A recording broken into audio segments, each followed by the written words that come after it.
इतिहास ने खुद को दोहराया था, फिर नई क्रांति आई थी। इतिहास ने खुद को दोहराया था, फिर नई क्रांति आई थी। इंदिरा के रूप में मानो माँ दुर्गा आई थी। वो भारत की बेटी इंदिरा थी, जिसने देश की एकता के लिए 30 गोलियां खाई थी। जिसने देश की एकता के लिए 30 गोलियां खाई थी, जिसने मातृभूमि के लिए अपनी जान गंवाई थी। वो भारत की बेटी इंदिरा थी, जिसने धर्मनिरपेक्ष को मजबूत बनाया था। जिसने धर्मनिरपेक्ष को मजबूत बनाया था, जिसने समाजवाद को बढ़ाया था, वो भारत की बेटी इंदिरा थी। दुश्मनों के 2 टुकड़े कर कर अपना लोहा मनवाया था। दुश्मनों के 2 टुकड़े कर कर अपना लोहा मनवाया था। पाकिस्तान को हराकर बांग्लादेश बनवाया था। पाकिस्तान को हराकर बांग्लादेश बनवाया था। वो भारत की बेटी इंदिरा थी। खालिस्तान की मांग पर ऑपरेशन ब्लू स्टार चलवाया था। खालिस्तान की मांग पर ऑपरेशन ब्लू स्टार चलवाया था। भारत की एकता के लिए अपना खून बहाया था।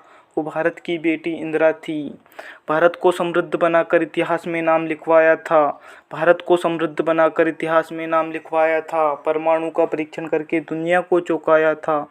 वो भारत की बेटी इंदिरा थी। भारत की पहली महिला सेवक बनने का गौरव पाया था।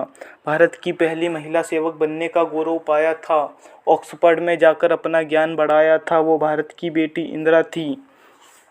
हुई थी गलती उनसे भी लोकतंत्र में काला दिन लाकर। हुई थी गलती उनसे भी आपातकाल लगाकर। हुई थी गलती उनसे भी लोकतंत्र में काला दिन लाकर। हुई थी गलती उनसे भी आपातकाल लगाकर। फिर गलती को स्वीकारा था, फिर 80 में देश संभाला था। वो भारत की बेटी इंदिरा थी। वो आयरन लेडी इंदिरा थी। वो भारत की बेटी इंदिरा थी।